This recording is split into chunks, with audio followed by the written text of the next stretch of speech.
all of our guests here today. And here we go. First thing we're going to do is the open forum. That gives y'all the opportunity to speak. Again, you get 5 minutes. I really won't cut you off, but I'll give you a wave when the time comes up, okay? So whenever y'all are ready, come on.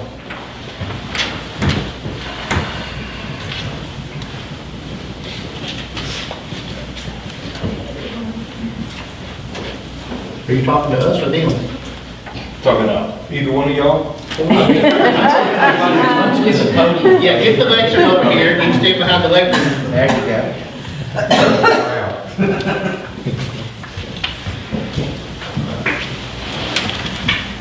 Howdy everybody. In case y'all don't know who I am, my name is Brady Bear. I'm the president of the Sabine FFA chapter, and then this is Skylar Stafford, another Sabine FFA officer. And we're here to kind of tell y'all a little bit, just as a recap of what we've done so far this summer and just a little bit of what we got upcoming in the next few months. So, this previous month, the Sabine FFA chapter attended the Texas FFA State Convention. That was July 9th to the 13th. And at the convention, we had 4 people receive their state Lone Star degree. Now, this is the highest honor that somebody in the Texas FFA Association can achieve. And this is the highest degree of membership also offered by the State FFA Association. So I'm pretty sure that once you're doing this, you're a member for good. So FFA members may apply to receive the Lone Star degree only after they have received their chapter degree, which is the level below that. Those wishing to receive the Lone Star degree must have been an active FFA member for at least 2 years, complete at least 4 semesters of agricultural science at or above the 9th grade level, maintain a supervised agricultural experience or SAE program, and invest significant time and money in their SAE, demonstrate their leadership skills, and show a commitment to the FFA through their involvement at the chapter level and above. This degree of active membership is awarded at the state level during the Texas FFA State Convention. The 4 people that we had that went to state convention from Sabine FFA that received this honor were Taylor Cundiff, Harley Hammer, Amity Henry, and Brady Barrow. Now, this upcoming month, so far we have some statistics available. We have 70 new first-year agricultural science students signed up for an ag class this year. We recently underwent officer training. Our Sabine FFA officers met last Wednesday and went through training exercises. We also discussed some of the upcoming events that we have coming up, such as our own livestock show, our meeting that we have coming up, and a vast plethora of different events that we've got going on. We also will be attending the Meet the Teachers this Thursday at our elementary, middle, and high school. And we'll be having all the different agricultural science students that are coming by visit their agricultural teachers or just visit to learn more about FFA in general. Our FFA officers, we want to take a chance to teach the younger generation more about the FFA. And so what we're going to do is that we're going to be a lot more active with our junior FFA program and the opportunities that are offered in it as well. So we're going to have a booth set up with our officers and other information that will be available to some of our kids that want to learn more about junior FFA. Livestock, we have several jackpot shows that will be coming along down the road. Perhaps the most notable one that we'll be participating at will be the White Oak FFA Jackpot Show this upcoming weekend and the Henderson FFA Jackpot next weekend. This will give our exhibitors the chance to present their animals and practice showmanship in order to better themselves in the world of showing agricultural livestock. Our meeting, we're going to have our first official Sabine FFA chapter meeting. That will be scheduled August 28th at 6 p.m. in the Ag Shop in the Ag Room. We will be discussing the new and next upcoming year that we will be having within Sabine FFA, and we're hoping that all the students that are both involved in FFA and junior FFA will come and learn more about what we're going to be doing this upcoming year and how they can get involved.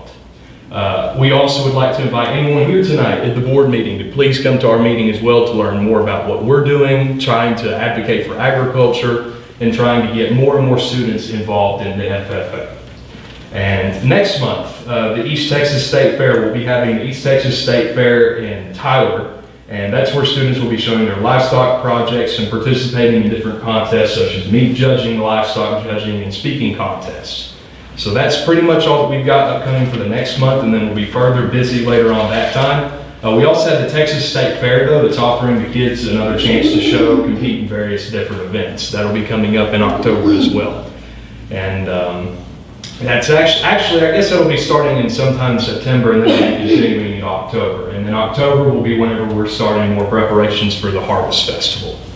So thank you all very much for having us here tonight. We'd love to see y'all come out to our meeting August 28th at 6 p.m. So thank you very much.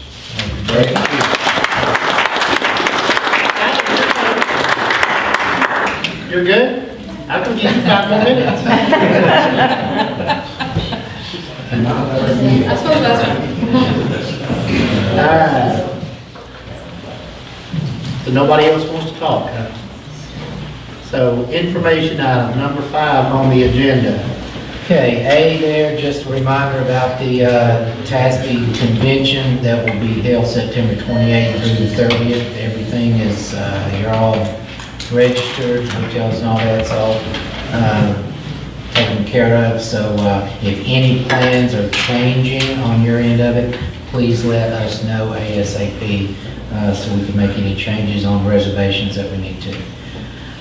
Also, just a reminder about the Sabine ISD Education Foundation event that will be held October the 13th at 7 p.m. Is that right? Dates open at 6, party starts at 7. Yeah. So we addressed it with the entire staff this morning in our meetings, and last year we had a big crowd, but this year we anticipate even a larger crowd. So it's really a fun event. So if you did not get to attend last year, try to make plans to be there this year.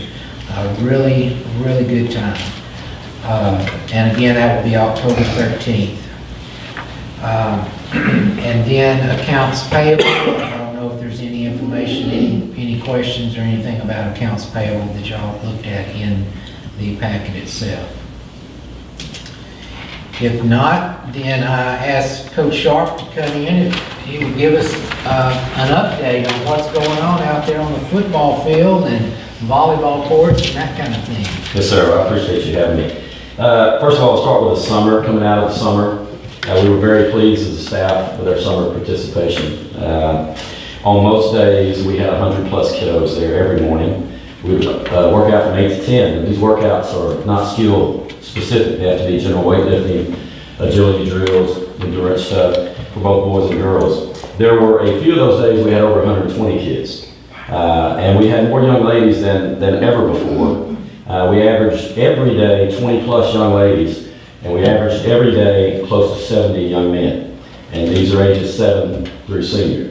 So those numbers, more numbers in the history that I've been here that I know. And kids, they knew what the expectations were, they never complained, they worked hard, they got better. If you've seen both boys and girls as far as the strength factor, and if you've seen any of them lately walk around with their shirts off, I mean, these kids, they got stronger and better. And so we're very pleased with that. By the way, it's not just volleyball or football. This is any kid. That for any sport, it's open, and the UI allows us to do that. So very pleased with those numbers. That was free of charge. That was important to me as an athletic director, Mr. Bryce as a superintendent. Some schools charge money for that. We chose not to do that. It's about kids, and I think that has helped, and we're very pleased with that, and that's only going to get better. As far as volleyball, there's approximately 33 young ladies now in volleyball participating. They actually this year was able to kick it off a week before football did. The UI allowed them to start a week before we did. And they most recently participated in the Gary tournament, wound up in second place in a very competitive tournament. Gary's a small school, but they host a tournament in which they invite much larger schools. So our young ladies, they won the other night here at home versus Mineola, and they got second place in the Gary tournament. We have a varsity and JV division in that. They play tomorrow night at home against the Van Lady Vandals. Extremely very talented volleyball team, so we know that will be competitive. And this weekend they're in the Marshall tournament. So off to a really good start there. Young, very young group, according to Coach Reeves. Cross country started this morning. They normally, it started about when we did, but they actually started this morning. Coach Schefter gave me the latest update of about 20, right at 20 high school kiddos in cross country and 18 middle school. Those numbers are only going to increase once school starts. We know we'll definitely get some more middle school kiddos. So we're looking for 40 plus there in our cross country program. I'm pleased to say that Coach Hefner has an assistant again. Our new girls soccer coach, Macy Hurley, is now his assistant. He used to have an assistant. Last year he was by himself. We've got that fixed. So we look forward to a great year there. As far as football, we were able to start last Monday, and we have right at 70 kids. Again, most all of those were at our summer workouts. It's off to a great start. Our kids have bought in. I mean, they enjoy being there, and they work hard every single day. They do everything we ask them to do, and I couldn't be more happy with the workouts. Even though Saturday we wound up in the gym because of the rain, the 2 gyms, but we still got some quality production. Today was our first late in the afternoon. We went at 3:30 today. And so it kicked them pretty good, but they responded well. We were out there for about 2.5 hours, but I was quite pleased. A year in the system has made a lot of difference, like in anything else new. But as far as, those things, you begin to win in the off season, and by getting stronger and faster. We had an undefeated 8th grade team that joined us as 9th graders. That's a really solid group. Still young. We're still young, believe it or not, but that's because we played 10 sophomores last year and 2 freshmen on the varsity level. We're also glad that going into this season, we thought we'd have 5 seniors. We've gained 6 more that came either back to us or the first time to play. We're really excited about those kids too, so we're up to 11 seniors now. We have good leadership, and I have a really good coaching staff, and I appreciate you all working with me and hiring that coaching staff. We will scrimmage Troop this Friday night at Troop, JV starting at 6. The varsity going at approximately 7:15. And then we'll have one more scrimmage next Thursday at Grace Community. And then we'll start our seasons with JV against Carlisle Indians on the 30th out here. And we'll travel to Price, Texas to take on the Indians down there on the 31st. So it's off to a good start. We don't have a home game till homecoming, right? That is correct. Our first will be week 3 against the Harleton Wildcats. That's kind of how the schedule fell. Now it's balanced 5 and 5 on home. Oh, yeah, but I looked at, I remember thinking, we don't have a home game until homecoming. Yeah, we have to travel 4 weeks in a row, but those scrimmages, those are pretty easy travel situations there. It's more just like practice. But first 2 games are on the road, Carlisle and Shelbyville, and then we come back here for 2 in a row and get the open week before district, and then have Tatum at home. So actually 3 in a row. So very pleased, excited about our boys and girls and our entire athletic program. I appreciate that. Yeah, thanks, Coach. Thank you, Coach. Yes, sir. I think we've come a long way. Think about when the weight room was down in the old school here, and we have at most maybe 15 kids? At most, yes. At most, max. It's changed. Surely not an average, so No. Yeah, quite a difference. come a long way. Very good. Okay, next for information items, I'd like for all of you to hear from Haley McKenzie. She's going to give us an update on her summer studies this summer. So, Haley, if you would take the podium there and tell us about your summer studies. And introduce your guest.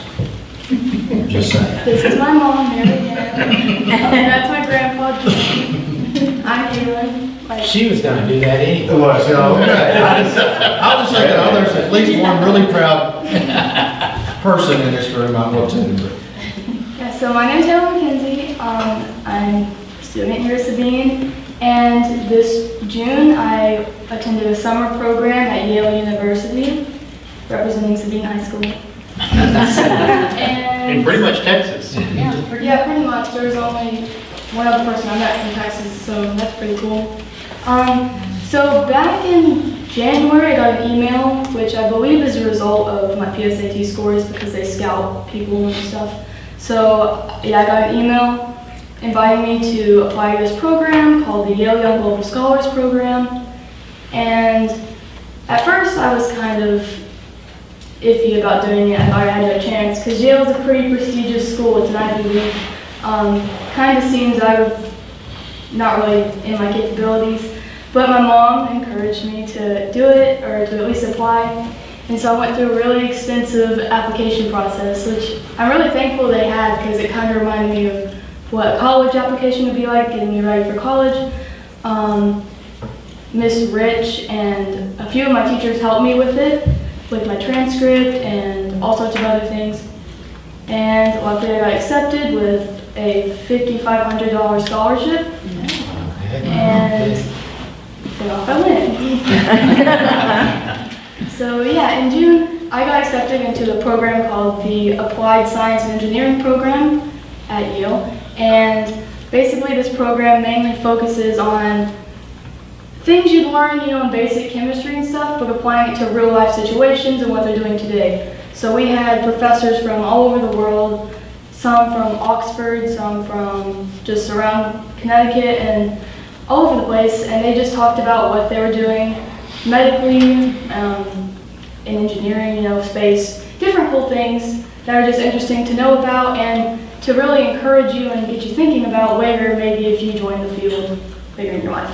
So while I was there, like I said, there was lectures and seminars. Lectures you didn't get to choose, it was just kind of the science basic thing. But the seminars were really cool in that you kind of got to choose and pick what you wanted to do.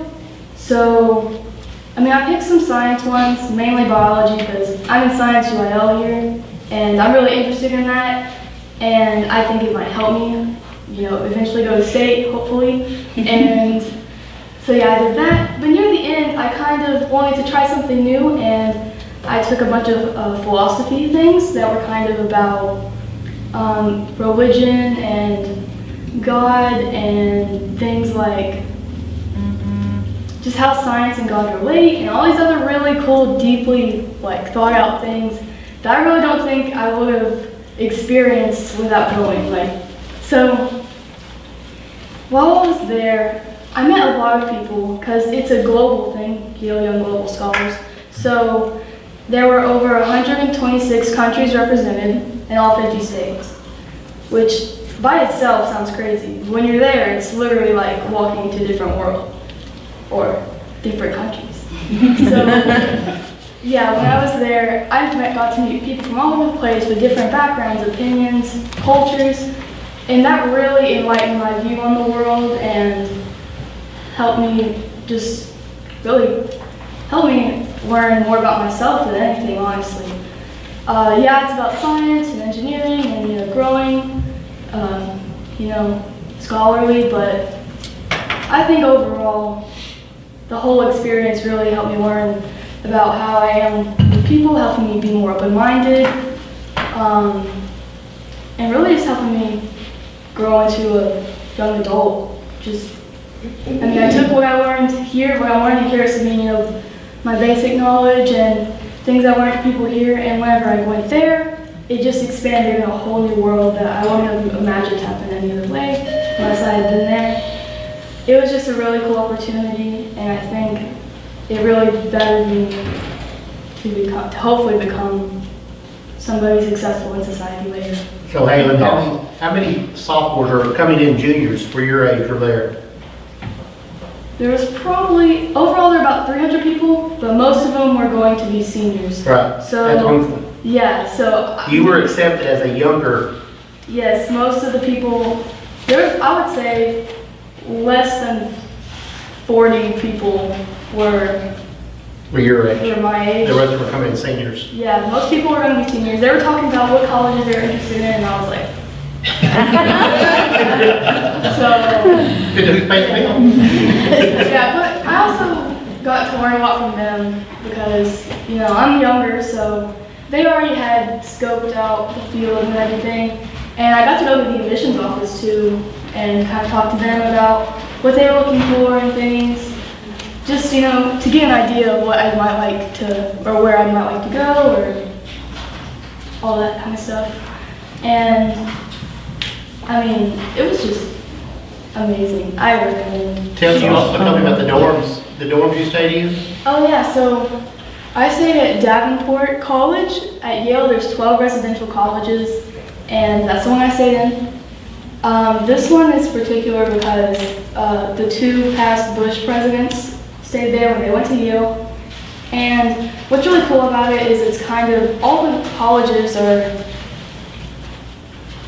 they're older, but they're really, really nice. The basically is what I'm trying to get to. They're different though, because most colleges I've been to, I've been to Texas Tech and UTSA before, they're just kind of, a building, a hallway, and then dorms, so you have a roommate. Well here, it was kind of like, there was a building that, there's different columns kind of, like apartment complexes almost.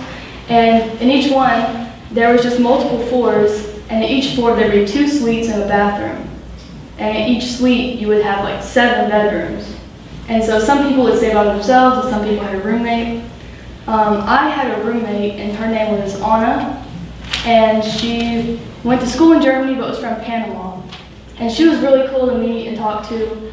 She was actually a lot like me, which I thought was funny. Like, I don't know how they managed to pair us up like that, but that was cool. And yeah, the whole residential life was really cool though, because everybody, there was like a common room, and there was a room, like the dining room was really nice. And there's a room where people would just sit in there and just play music like all day. And it was just really cool. Like, yeah. Does anybody else have any questions or input or? Will you have the opportunity again this next summer to apply for that, or is that? Okay. Yes, sir. Because I'm an upcoming junior, I can apply again for any of the programs they have. They don't have just science and engineering. They have like politics, international affairs, a bunch of different things that you can apply for. It just depends on what you're interested in. So yeah. Well, thank you. Hey, I'm just glad you got to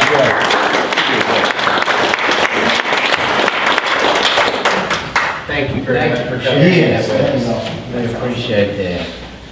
And the main thing, you need to share to the rest of the students that you can go anywhere and succeed. It doesn't matter if you just came from little old Sabine. And how long was this stay? 2 weeks. Okay. 2 weeks. Good. Well, that's a good step. That's long enough, yeah. Did y'all miss her while she was gone? Yes. Can you imagine though, sending your 15, 16-year-old kid off to No. Yale for 2 weeks, your daughter to By Yale for 2 herself. weeks? I can't believe Yeah. Grandpa didn't go with it. Yeah, I can't imagine sending my son, much less my daughter at 16 years old. Call me when you get there, we'll see you when you get back. Because it is. Don't care, it We're is. extremely proud of you. Yes. Very much so. I just had this conversation with Sean. It's different, That's fine. whatever. Okay. Consent items, next on the agenda, number 6. Unless there's something somebody wants to pull off individually, we'll, We need to pull the property casualty insurance out. oh yeah, we have an update. So we are removing D from the consent items because there's been an update that we're gonna have to modify, we'll talk about that later. But A, B, and C on the consent items, unless somebody has something they want to discuss individually, can I get a motion to approve those as a group? Paul, get a second? Patty, any discussion? All in favor? Unanimous? Okay. Is there any more conversation about property, just, we'll discuss it later? We received our quote for our property casualty insurance today, and the rates were much higher than we anticipated them to be, so we'd like the opportunity to come back to you at a later meeting with a proposal on that. Okay. Number 7, discussion items. A on there is student handbooks. As you know, every year the board reviews student, we bring them to the board to review, just to let you know what is there and have any discussion regarding those handbooks. Each principal is here to hit on the topics or any changes they may have in their handbook that they need to address. Let's start with elementary. Terry, Ms. Bass, is there any? I just had 2 really minor changes, other than sometimes we have to change word from and to or something, those are just minor ones, but we had a little increase in our cafeteria charges for our students, a 10-cent increase, Right. which was minor. That was a change. And the other thing that I made a little more specific was on our electronic communications. I made it really clear at what, if you send a student a text, and who you needed to text also, Right. if you're a teacher. So I made it a little bit more specific. The employee is required to include his and her immediate supervisor and the student parent as receipt, a receipt also of the text. Those are the 2, really, there just wasn't a lot of changes this year in my handbook. We went through that in our administrative team meeting, and just a reminder for everyone on social media and texting and that kind of thing on the student between students and teachers and that kind of thing. Just make sure, we wanted to make sure everyone was aware of what how our policy reads on that. So that was a reminder there. So any questions on the elementary handbook at all? Okay, Mr. Reeves, or who's going to take it? Ms. Cantrell? Ours didn't change very much either. One change was a special ed update to include that a verbal, request for a student to be tested for special ed or 504 was acceptable. That was just changed in the legal update over the summer. We also added no trench coats to our dress code policy. A few other words like it changed from your child to your student, just minor grammatical things. Lunch increased, and then also from TASB was a snippet about adding closed campus policy, which we are closed campus for lunch, so I added that in there as well. And what she's talking about on the trench coat, I just asked the campuses to put that in their handbook simply because of the Santa Fe thing last year. With the student wearing a trench coat in May when it was 90 degrees and you know what happened from there. But basically we just added that to our dress code so that wouldn't be an issue, We don't need to have to address it. When it's in the handbook, that's dress code, we're just not gonna wear trench coats. So, okay, any questions, discussion with the middle school handbook?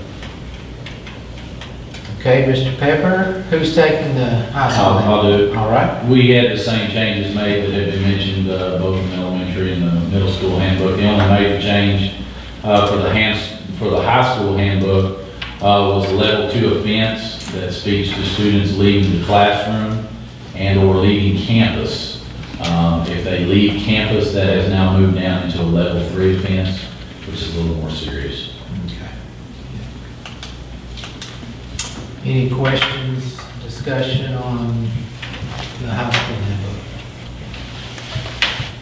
All right. Thank you all very much. I appreciate your input on that. I appreciate your work on those handbooks. Next thing is just softball field update. As you know, we had opened it up to bids, took bids and that kind of thing. So our softball field we have all the plans in there. I know I sent you guys an email regarding that, but if you want to look at any of the plans for the softball field, feel free to come by and look at that. We are right now negotiating on some prices for work to the softball field, so we do not have prices for you right now, but we should have that this next week. Well, should have it this week, and we'll probably need to come together sometime the following week for a quick board meeting to look at hiring the construction company for taking this job. So, any questions regarding that? Okay, C is security update. If you recall, at our last board meeting, y'all made the decision to go ahead and go with Guardian, as long as Tony and I were going to meet with them to try to iron out the contract. We did meet with them shortly after that, and were able to get some things in the contract that we did not have before, so it ended up being a good contract. They even added 8 more cameras for some areas that we needed more coverage on. Eliminate some blind spots. Yes. Tell your friends we're watching. Yeah. She don't have no friends. She don't have tell your friends. They're all brand new cameras too. But no, No more pretend cameras, they're all real.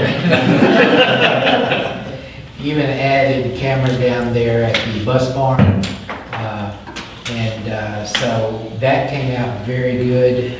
And then the other thing we asked them about when they were here was the field house, because we do not have any access control doors down there. So they came back with the pricing on that.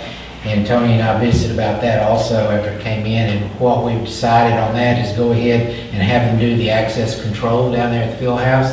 The cameras are sufficient that we have down there. They're not the ones like we had here at this campus. So they're going to be able to connect to the system, that access control for the doors and the cameras that are already installed down there. So, Just tell your friends, we're not trying to catch, we're trying to give them a reason not to do stupid stuff. Just know we're watching. and the access control down there came to $8,700, so that would be added to the contract that we had at 141. So, and they have been here working since after the day we signed on. They showed up on Monday, wasn't it? Yes, they did, and it's a long story. It's a bad deal. I was talking to Tony, one of the men, that owns a company, and he was here.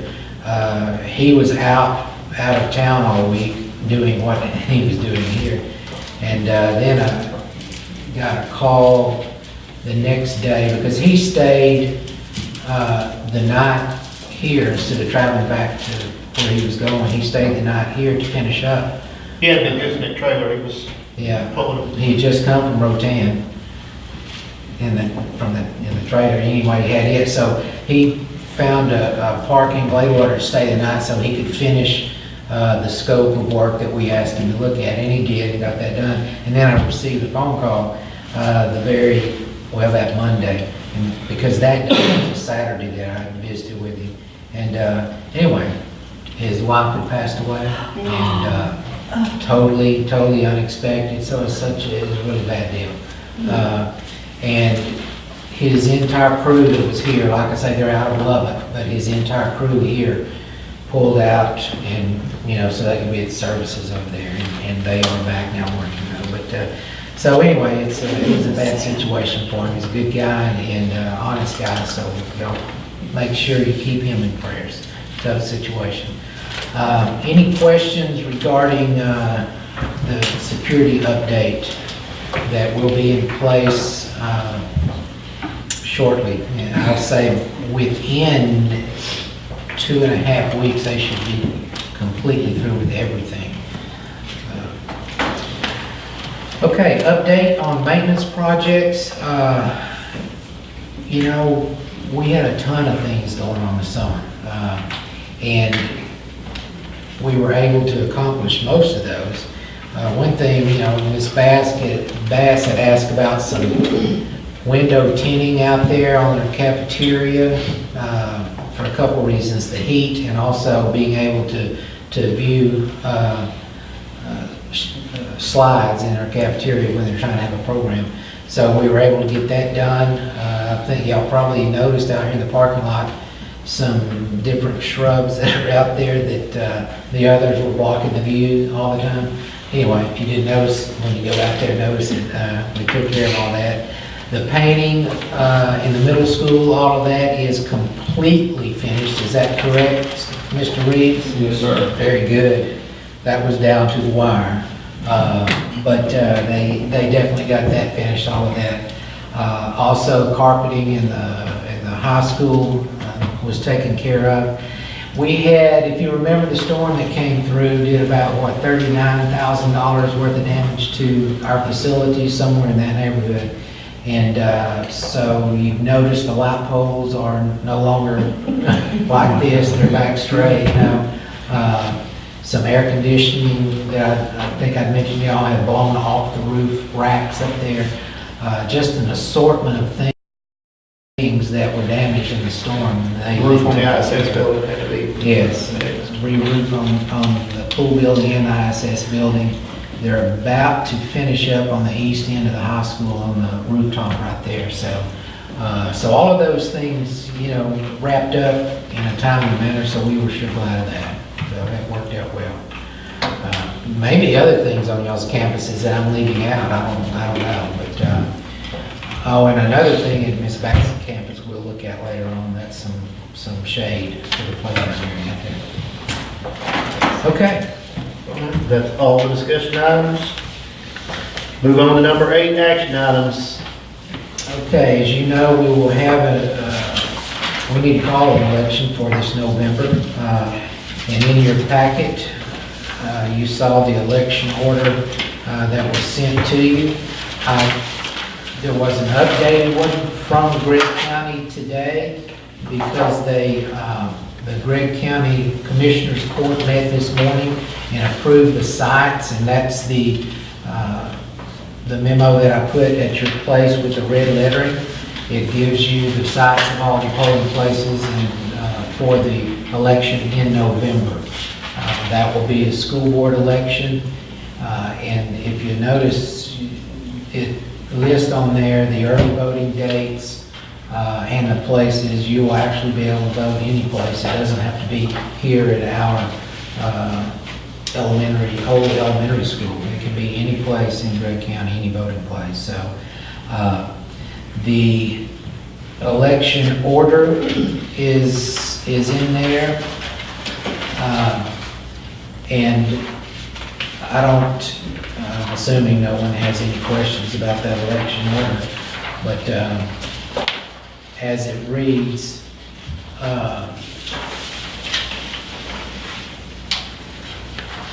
we have an election for one trustee for place 3, one for place 4, one for place 5. So, any questions or discussions on election order? If not, it would be my recommendation to go ahead and approve the order of election. Get a recommendation, get a motion. Patty make a motion, get a second. Danny gets a second. Any discussion? All in favor? Unanimous? All right, 8B, Okay, can I also add that, after the vote. just let you know, the resolution is included in that? Yeah. Okay, next is the ordinance setting the tax rate. Kevin, if you would take B. The tax rate that was discussed and used to form the budget for 2018-19 for both the maintenance and operations and the interest and sinking fund. Maintenance and operation, with basically the general fund, is $1.04, and the debt service fund is 26.143 cents. And those are the rates that we need to put into place to fund the budget for 2018-19. So it would be my recommendation that the board approve those rates. Okay, I'm going to read this because of legal reasons.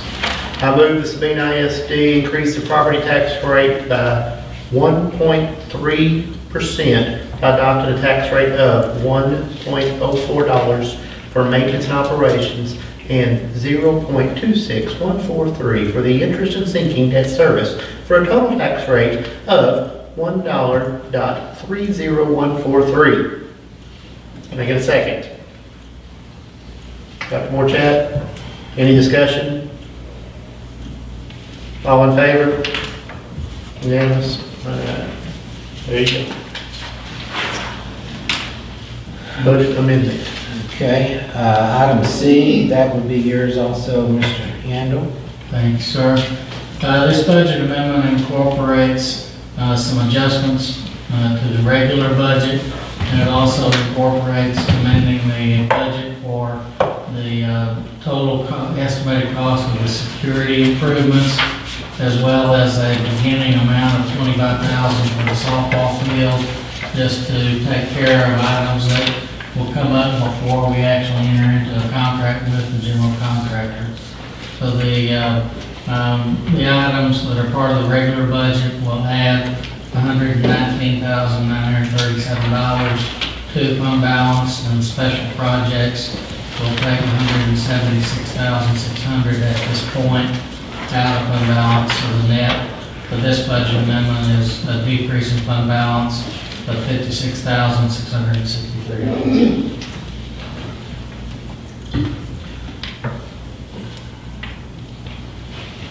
And can I get a recommendation?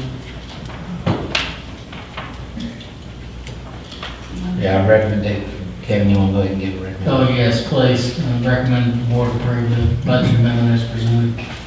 Can I get a motion? Danny, get a second. Dr. Morchat, any discussion? All in favor? Unanimous, easy.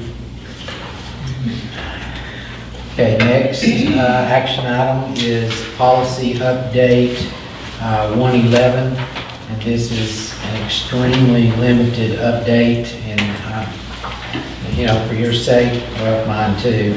The cheat notes that they give us, basically outlines what they have done, and there's just a couple things I want to go over. One thing that's going to be added to the local policy on reporting continuing education credit, the board president will announce the status of each board member's continuing education credit. We already do that. But the announcement shall be made annually at the last regular board meeting before the district's uniform election date, whether or not an election is held. The announcement shall be reflected in the meeting minutes and, when necessary, posted on the district's website in accordance with law. In other words, that's what we've had in policy, except you also now post it, because we've always... That's the only difference, is that it's posted to the website? Yeah, posted to the website. And the timing, used to, they said... It wasn't right before the election, it was the No, it was prior to the last board meeting of the year. calendar year. Which was December. But now they've moved it to whenever the board meeting prior to election, where they're, whatever, some districts do it in May, some in November. So in the, let's see, another one, they simply added a few words to a sentence that, just for clarification, that was not worth mentioning. Then they added some language to DHE local, which is reasonable suspension or suspicion of alcohol and drug testing.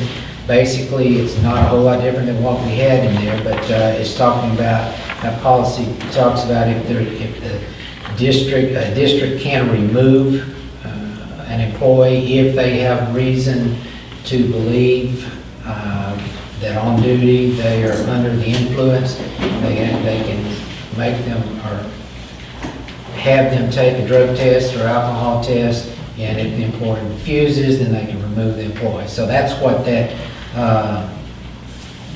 DHE local is about.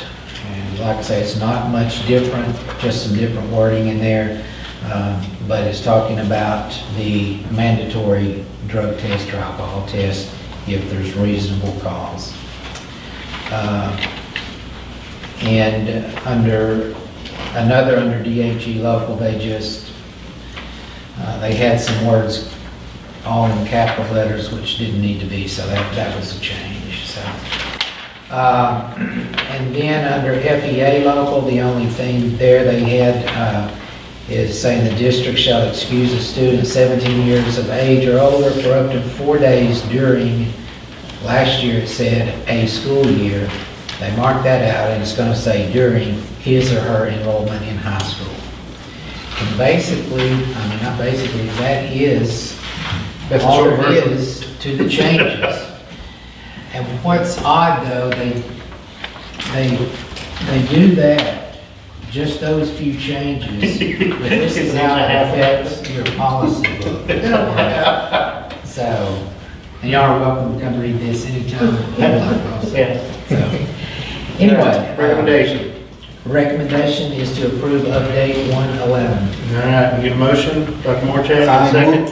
I move that the board add, revise, or delete There we go. local policies as recommended by TASB Policy Service and according to the instruction sheet for TASB Localized Policy Manual Update 111. Look at there.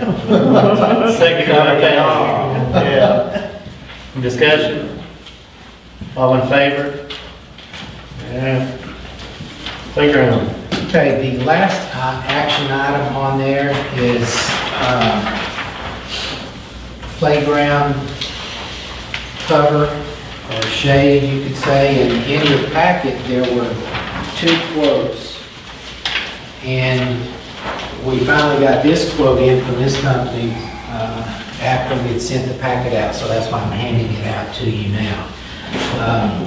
Y'all had an opportunity to look at that. This is one of those items that we talked about previously, and in looking at pricing and all, you know, shade costs a whole lot more than what we all anticipated.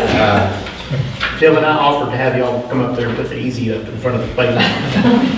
It's nice to have a shade tree and all, but we don't have that. So anyway, what we did was we got proposals for canopies, playground canopy covers to keep some of the equipment in shade so it won't burn the kids when they go out there.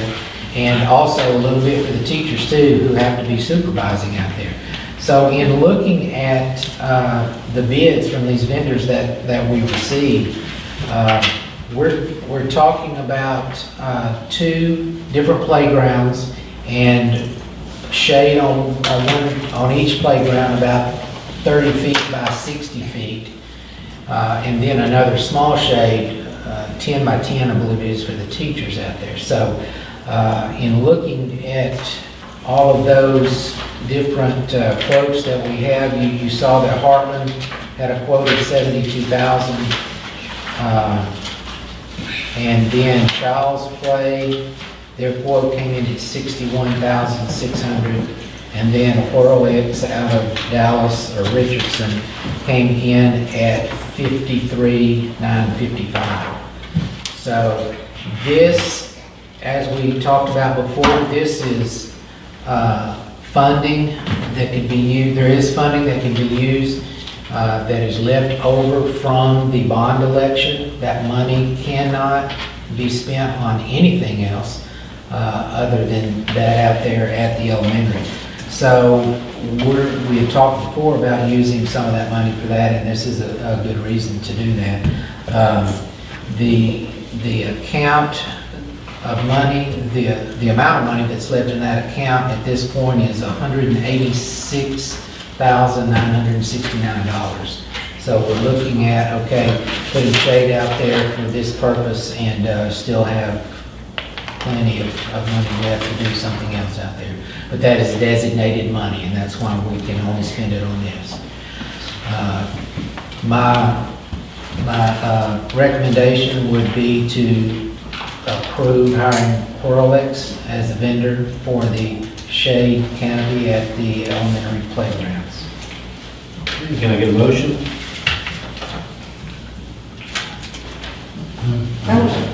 Patty, get a second?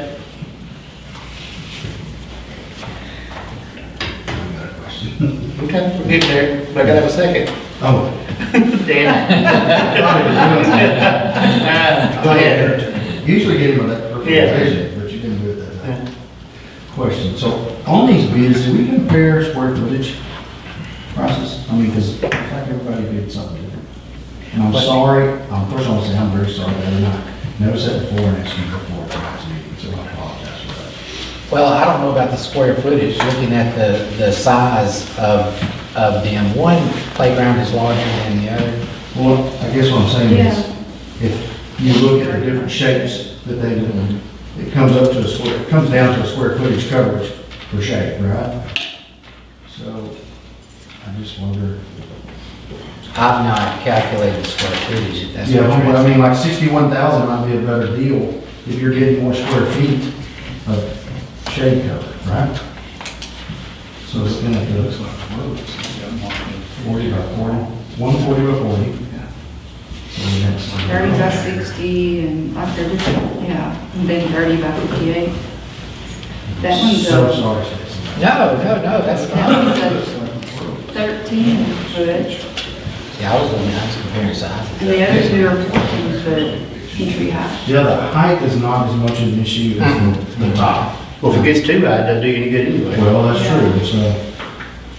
Yeah, why is that? I just realized that myself. So you got 1,600 square foot I there. didn't notice that. 30 by 60 and the other one was 30 by 58. But the 10 by 10 by 8s are all the same. Yeah, the Worlex. Well, I realize that probably none of y'all have little kids on the elementary, I'm the only one with elementary age kids, but 600 square I've been out there on the elementary, and you can't touch. The parent, or the teachers can't even sit on the bench, and the What you kids doing can't get for? on the equipment, because it's so hot when it gets hot outside, and it's hot out here a lot. That's all right, yeah. We need to look at that just to make sure. Like I say, I was going by the footage that it was going to cover. On those So they just playgrounds, changed 30 their by- layout over the playground equipment. Right, You got, yeah. oh, is this a? And they all came out and looked at it. There's 2 shades on each side, so 4 total. And then the teacher's shade. Are you doing any of them? No, Okay, no, I'll do them all. I was, Just a rough look at it, the Worlex sizes are very slightly bigger than the other two. So, which would make their cost per foot Yeah, smaller. there's- And that's what I was going by. was- Yeah. Yeah, if their sizes are bigger, their price is smaller, therefore per foot should be significantly better. and we're not talking significant, like 58 feet versus 60. Well, Yeah. Well, but when you're talking about $70,000 compared to $50,000, it's, So this one's more of a square, where those are more of a rectangle. While you're doing a capitating over there, Mr. Bryce, if I could ask you a question. The existing structures, which I'm assuming were installed with the construction of the building, too small, inadequate? Or none. Don't have any. Don't have any. Or Don't none. have any. Oh, because that's part of the bid, it says. Demolition of existing structure. Okay. there's no existing There's no structure. Okay. structure. No, I yeah, assumed there was something. No. yeah, no, there's nothing out there. Okay, God bless you, how'd you manage that one? We do have some shade trees though, they're about this tall. In about 30 years, that'll be awesome. I mean, I'm sorry. You're good. I'm sorry. That's it. Or did that think about it, that's. Any more discussion or conversation or questions? The only thing that I've had in dealing with 3 companies has been one of them that indicated before they started it, they would need to go in and make sure that as they go down into the ground, that they're not going to encounter either water lines or anything of that nature, because the bigger of the structures is going to require 9 feet of footings. I'm sure. Yeah, all of these companies would certainly have to do that, and that's going to be part of their responsibility. If it's gonna be whatever it is, 20 foot up in the air or whatever, it's gonna have to be half that in the ground almost. Yeah, right. All right, any more discussion? Everybody's happy? You're good? All right, we have a second, so I just need all in favor? Unanimous. All right, that leads us to closed session. Thank you for your attendance. Thank you, Hayden.